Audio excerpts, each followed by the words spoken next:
नमस्कार। मैं हूं मनोहर मनोज। पुनः कार्यक्रम सत्य असत्य और अर्ध सत्य में। दोस्तों, आज हम बात करेंगे भारत सरकार के द्वारा लाई मनरेगा कार्यक्रम के बदले नाम पर और उस कार्यक्रम में बदले गए वो तमाम गाइडलाइंस पर। दोस्तों, हम ये कहना चाहेंगे कि अभी मुख्य विपक्षी पार्टी कांग्रेस ने जो मनरेगा कार्यक्रम की जनक थी, जिसे 2005 में सत्ता में आने के बाद राइट टू एम्प्लॉयमेंट के तहत वह कानून बनाया गया संसद में और फिर वो कार्यक्रम को लाया गया। लेकिन आज भारतीय जनता पार्टी जो ये चाहती है कि अपने शासनकाल में कांग्रेस के बनाए तमाम कार्यक्रमों, संस्थाओं, योजनाओं, भवनों को उससे डी कांग्रेसिफिकेशन करे और वह कहीं न कहीं भारतीय जनता पार्टी की लेगेसी से जोड़े। यह ठीक है कि कांग्रेस का आजादी के बाद लंबा शासन रहा और कांग्रेस पार्टी ने भी तमाम गलतियां की या मनमानियां की। नेहरू और गांधी फैमिली के तरफ से जो लंबी सरकारें चली, चाहे कोई भी प्रधानमंत्री हो, नेहरू और उनके तमाम वंशजों के नाम पर तमाम कार्यक्रम रखना, तमाम जो है योजनाएं चलाना, भवन, यूनिवर्सिटी, विश्वविद्यालय, संस्थान, कार्यक्रम, पुरस्कार वगैरह वगैरह सब रखे गए। लेकिन आज भारतीय जनता पार्टी उससे अपने आप को विलग रख करके नया नामकरण की संस्कृति और अपने शासन की ठसक भारत राष्ट्र राज्य पर दिखाना चाहती है। यह ठीक है, लेकिन जहां तक मनरेगा कार्यक्रम का सवाल है, जिस तरीके से इसके तमाम गाइडलाइंस में परिवर्तन किए गए, उसके अपने अलग तर्क और औचित्य हो सकते हैं। लेकिन भारतीय जनता पार्टी ने ये महात्मा गांधी, जो देश के राष्ट्रपिता माने जाते हैं, उनके नाम से जिस तरीके से इस कार्यक्रम से नाम हटाया, महात्मा गांधी हटा करके इसका नाम अब जी राम जी रोजगार योजना कर दिया गया है, जिसे ये कहा जा रहा है कि कहीं न कहीं महात्मा गांधी का जो सिंबोलिज्म इस योजना में था वो कांग्रेस पार्टी का ट्रेडमार्क था। लेकिन भारतीय जनता पार्टी महात्मा गांधी के नाम से गुरेज नहीं करती। उन्हें आज भी राष्ट्रपिता की संज्ञा भारतीय जनता पार्टी भी देती है और भारतीय जनता पार्टी और उसकी मातृ संस्था आरएसएस पर जो ये आरोप लगा कि इनके समर्थक नाथूराम गोडसे, इनके फॉलोवर, वह महात्मा गांधी के हत्यारे थे, लेकिन पब्लिकली, सार्वजनिक रूप से आरएसएस ने कभी नहीं कहा कि वह नाथूराम गोडसे की समर्थक थी और बापू की हत्या को उसने उचित ठहराया। और यहाँ तक कि जब भारतीय जनता पार्टी की स्थापना हुई 1980 के दशक में, तो अटल बिहारी वाजपेयी ने अपने पहले भाषण में ये कहा था कि हमारी पार्टी की आर्थिक नीति जो होगी वह गांधीयन समाजवाद होगी। और गांधी जी का इतना बड़ा प्रभाव, इतना बड़ा पर्सना और इतना बड़ा इन्फ्लुएंस पूरी दुनिया में है, जो लगातार बढ़ता जा रहा है। वह एक ऐसे पुरुष थे जो एक महामना, एक महापुरुष, जिनकी कॉपी करना, जिनके समान होना जो है बिल्कुल असंभव कार्य लगता है। सत्य और अहिंसा का वह पुजारी, जो देश के पॉलिटिकल लिबरेशन मूवमेंट का ही केवल चैंपियन नहीं था, बल्कि देश में सामाजिक, आर्थिक और तमाम तरीके के आंदोलन और तमाम वो मानवतावाद क्या एक पूरी दुनिया को एक तरह से प्रेरित करने वाला, दुनिया के लिए एक लाइट हाउस का काम महात्मा गांधी की शख्सियत करती है। ऐसे में भारतीय जनता पार्टी ने जब संसद में इस बिल का, इस योजना का नाम बदलने का बिल लाया जा रहा था, तो भारतीय जनता पार्टी के एक अच्छे मंत्री कहे जाने वाले कृषि मंत्री शिवराज सिंह चौहान ने जब यह कहा कि बापू जी का असली सपना था, उस सपने को हम साकार कर रहे हैं, लेकिन आप बापू का नाम अगर हटाते हैं, यह ठीक है कि इस तरीके के नामकरण से महात्मा गांधी की शख्सियत बहुत ऊपर थी, महात्मा गांधी के सेहत पर इससे कोई फर्क नहीं पड़ता।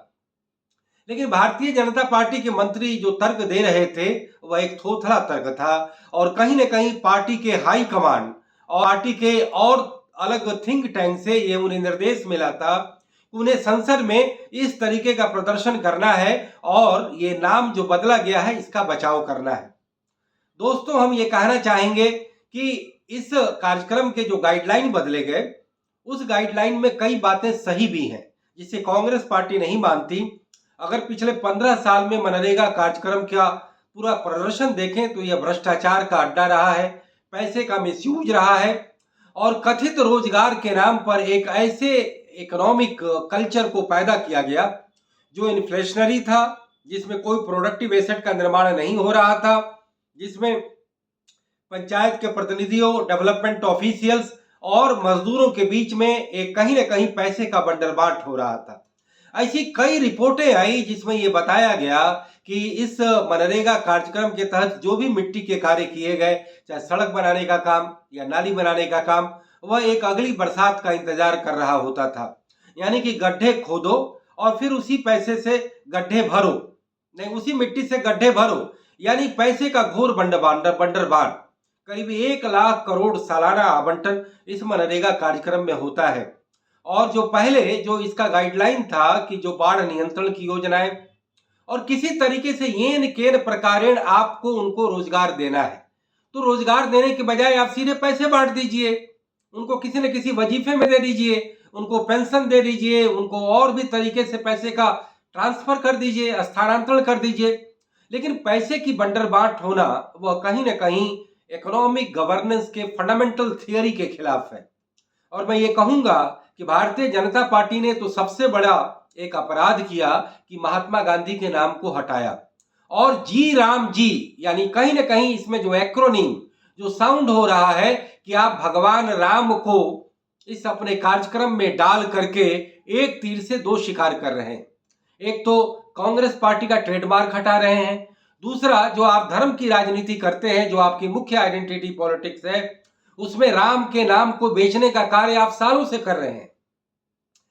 मंदिर बना या मंदिर को लेकर के आंदोलन हुआ, लेकिन वह पॉलिटिकल डोमेन की चीज नहीं थी, वह एक कल्चरल डोमेन की चीज थी, एक सोशल डोमेन की चीज थी। और भारतीय जनता पार्टी के विगत के नेता ये बार बार कहा करते थे कि भारतीय जनता पार्टी का मुद्दा नहीं है, ये विश्व हिंदू परिषद और आम जनमानस का मुद्दा है। लेकिन नरेंद्र मोदी के शासनकाल में इस मंदिर का एक तरह से अनावरण, इस मंदिर का उद्घाटन और इस मंदिर का शिलान्यास सब प्रधानमंत्री नरेंद्र मोदी ने एक सरकारी कार्यक्रम में बतौर मुख्य अतिथि किया। यानी कि ये सरकार स्पॉन्सर्ड मंदिर का एक तरह से शिलान्यास, मंदिर का उद्घाटन और अभी अभी ध्वजारोहण का जो कार्यक्रम किया गया, यानी कि सीधे सीधे धर्म का इस्तेमाल किया गया।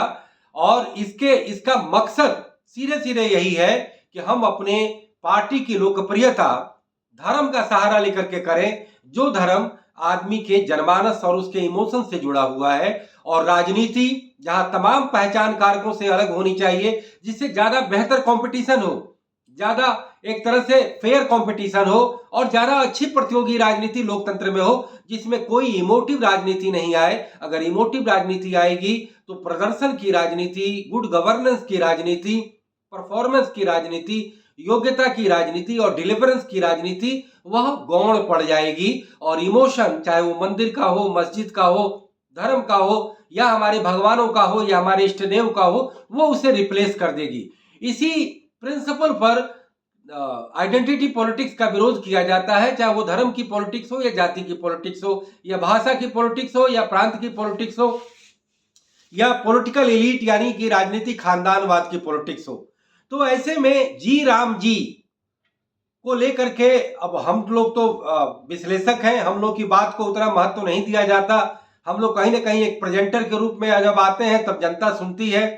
लेकिन शशि थरूर जो एक बड़े ही सीनियर सांसद हैं और पॉलिटिशियंस हैं, जिनका बड़ा एक नाम है, वो अभी कांग्रेस पार्टी से ताल्लुक रखते हैं, लेकिन भारतीय जनता पार्टी से उनके बड़े आजकल अच्छे दिन चल रहे हैं।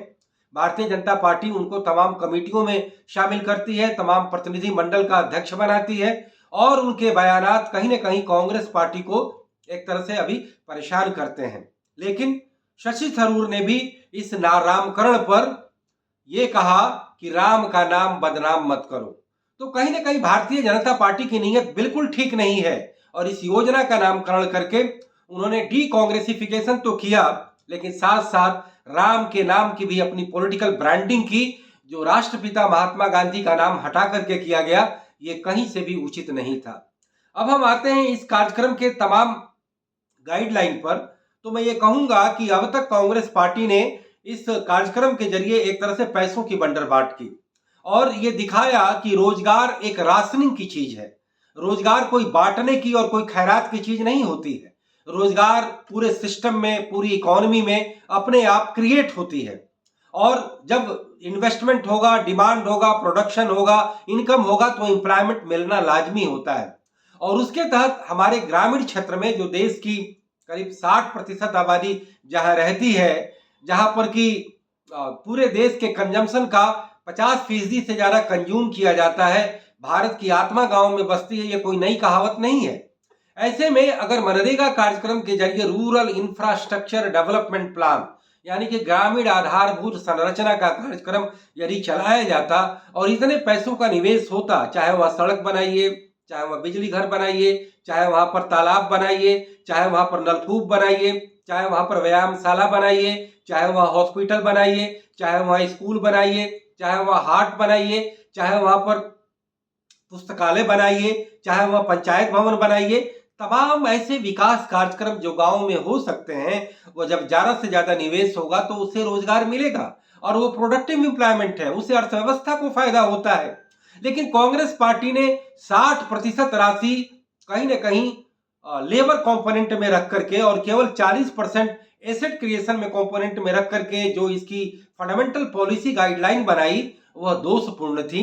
पैसे का बंटरबांट हो रहा था, पैसे का लीकेजेज हो रहा था, और भारतीय जनता पार्टी यदि उस लीकेजेज के रोकने के नाम पर या पैसे के ज्यादा प्रोडक्टिव इन्वेस्टमेंट के नाम पर अगर बदलाव लाना चाहती थी, तो उसे सच्चे मन से यह बदलाव लाना था। लेकिन कांग्रेस का टैग हटे अब जैसे कि आलोचक ये कह रहे हैं कि इस योजना में पहले 80 और 20 का रेशियो हुआ करता था, यानी 80% राशि केंद्र सरकार देती थी और 20% राशि राज्य सरकार देती थी। अब वह रेशियो राज्य सरकार का बढ़ाकर 40% कर दिया गया है और केवल 60% केंद्र सरकार देगी।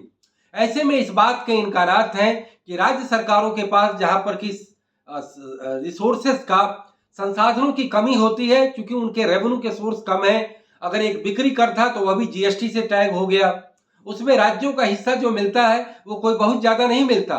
और देश के कुछ ही राज्य हैं जो अपने रेवेन्यू से जिनको बैलेंस मिलता है और उसको अपने विकास कार्यक्रमों में लगाते हैं, जिसमें कि तेलंगाना, जिसमें कि गुजरात, जिसमें कि तमिलनाडु और ओडिशा जैसे राज्य हैं। अन्यथा बाकी राज्यों को केंद्र के मदद पर या केंद्र के ट्रांसफर रिसोर्सेस पर अपने विकास कार्यक्रमों के लिए निर्भर करना पड़ता है। तो ऐसे में कांग्रेस पार्टी ने अभी ऐलान किया है कि इस जी राम जी जो नया नामकरण हुआ है उसके खिलाफ एक राष्ट्रव्यापी आंदोलन चलाएगी, देश के सारे पंचायतों में जाकर के लोगों में जन जागरण करेगी। और आज यह भी खबर आई है कि कांग्रेस पार्टी इस योजना में, जिसका एक संवैधानिक अस्तित्व दिया गया है, आर्टिकल 250 या 40 के आई एम नॉट श्योर, लेकिन जिसमें कि राज्यों के फाइनेंशियल रिसोर्सेस को लेकर के कोई प्रावधान है, और उसमें चूंकि यह संसद में कानून बना करके इस कार्यक्रम को लाया गया, कोई सरकारी घोषणा के तहत यह कार्यक्रम नहीं आया, तो ऐसे में इस योजना में हुए बदलाव को लेकर के कोर्ट में चैलेंज करना चाहती है कांग्रेस पार्टी।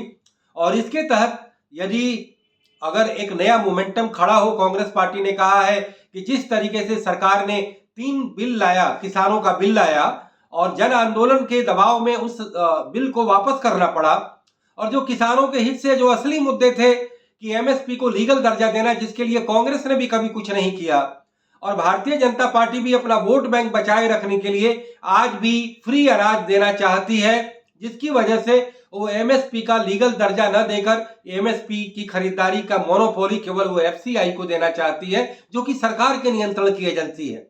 तो ऐसे में अलग अलग पॉलिटिकल इंटरेस्ट, अपने अपने हित, अपने अपने नामकरण को लेकर के जो पॉलिटिकल पार्टीज काम करती हैं, जिनमें आदर्श, सिद्धांत, उचित नैतिकता और औचित्य का अभाव होता है, वो इस तरीके के कदम उठाती हैं। क्योंकि भारतीय जनता पार्टी को संसद में काफी बड़ा बहुमत था, इसलिए आनन फानन में इस बदलाव का कानून लाया गया और रातों रात इसे दोनों सदनों से पास करा लिया गया और राष्ट्रपति के हस्ताक्षर भी हो गए। तो अब कांग्रेस पार्टी के पास कोई विकल्प नहीं बचता है। अब एक ही विकल्प है कि वह जन आंदोलन करे और दूसरा कोर्ट में जाए। मुझे लगता है कि इसमें गाइडलाइन में जो बदलाव आया है कि इसे ज्यादा इंफ्रास्ट्रक्चर ओरिएंटेड और प्रोडक्टिव एसेट ओरिएंटेड ये कार्यक्रम बनाया जाएगा, तो मैं इसे पूरा तौर पे उचित मानता हूं। और जो इसका नामकरण बदला गया और भगवान का नाम इसमें बेचा गया, उसकी मैं घोर मजम्मत करता हूं, भर्त्सना करता हूं। ये कहीं न कहीं पॉलिटिकल डोमेन में धर्म का नाम ला करके यह पार्टी एक तरह से ट्रू कॉम्पिटिटिव डेमोक्रेसी और मल्टी पार्टी डेमोक्रेसी के साथ खिलवाड़ कर रही है। मुझे लगता है कांग्रेस पार्टी अगर इस पर सचमुच सच्चे तरीके से आंदोलन करे तो मुझे लगता है इसका पॉलिटिकल बेनिफिट वह पा सकती है और वह औचित्य की दृष्टि से भी उचित है। इसमें जो कांग्रेस पार्टी ने गलतियां की कि पैसे का जो बंटरबांट हुआ उसको अगर करेक्ट किया गया है तो हर तरीके से लाजमी है। तो दोस्तों, इसी नोट के साथ मैं अपनी बात समाप्त करना चाहता हूं। फिर किसी मुद्दे पर बात होगी। इजाजत दीजिए। नमस्कार। जय हिंद। Goodbye. शब बखैर।